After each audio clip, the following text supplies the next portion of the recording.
به نام خدا من محمد رضا امیرپوری‌زاد، معروف نانآور جزیره کیش، در سال 1386 شروع کردم. در سال 1387 هم رئیس هیئت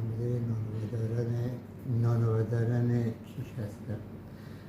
کارم از بخش نون و پنیر و خیارگوجه شروع کردم. در حدوداً 84 شروع کردم تا سال 87 پخش غذا و نان در جزیره کیش.